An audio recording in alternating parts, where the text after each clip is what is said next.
A few months ago, we had some family over and my wife made guacamole, and we used like 5 or 6 avocados, and I thought, hey, we should try to grow some avocado plants. I knew you could do it, and I've tried before, but it never worked, and it turns out I wasn't doing it exactly right.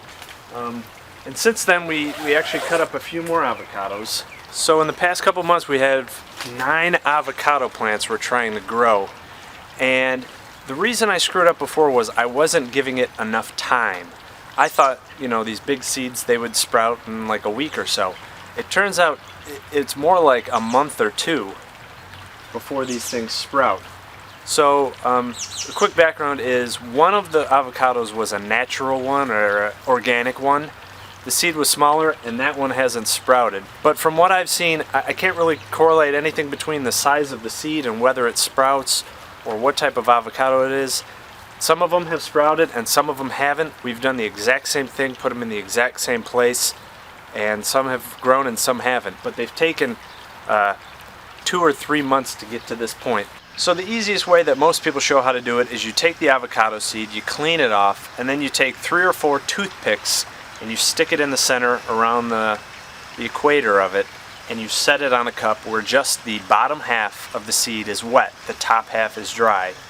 And now I have a 3D printer, so of course when you have a 3D printer you look for excuses to 3D print things. So I 3D printed rings for all of these.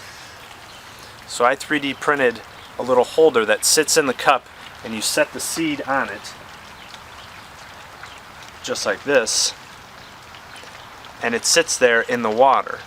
You don't have to do it. I'm sure toothpicks would work fine, but I have noticed that some of these seeds, if they're not growing or not sitting right, they'll get a little soft and the toothpicks might fall out. With this, you can set it right there in the cup and it's perfectly level in the water, and you can get it exactly right where half of the seed is wet and half is dry.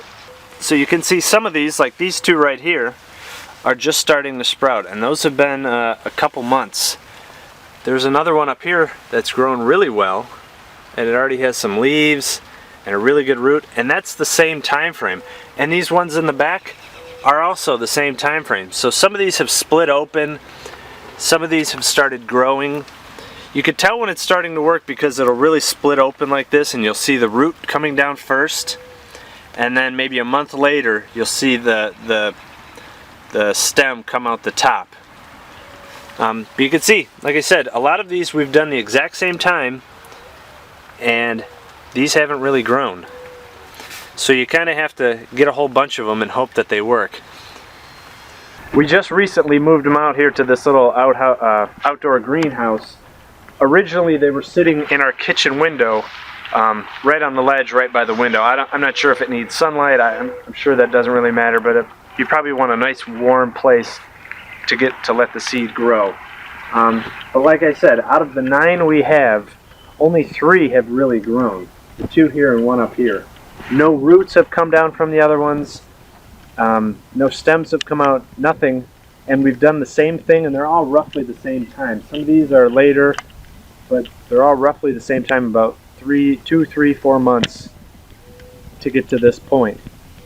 So you're definitely not guaranteed, you know, every time you do this it's going to grow, at least in my case. But the biggest thing I've learned from doing this is that it takes a lot of time. It's not a couple weeks, it's several months to get to the point where you actually get a plant coming out. And that was something I wasn't expecting. I thought, you know, it would shoot right up. Like a pumpkin or a tomato plant, it would take a week. But this took a long time. So just have patience, put it in a cup. Again, bottom half of the seed wet, top half dry, and every few days you got to check it because that water will evaporate. You got to fill it back up, and then after maybe a month or a month and a half you'll get your root to shoot down, and then a month later you'll get the stem to come up. But I'm looking forward to seeing some of these grow. Hopefully some of these other ones send up shoots too. If not, I'll just take the 3, I'll put them in pots. Hopefully they'll grow nice and big over the summer. I'll move them in during the winter, and then if they survive I'll plant them back out. Maybe in 2 to 3 years we'll be able to grow some avocado plants, and it'll be a nice big bush in the backyard. Well, I hope you liked the video you just watched. If you did, feel free to subscribe by clicking the button on this side. You can also check out all the videos I've done, the playlist from things I've built, things I've fixed, home repair, 3D printing. And on this side you can check out a recommended video similar to the one you just watched. And as always, down in the description I'll put a link to my blog, which has more pictures and more information about the video you just watched. Thanks.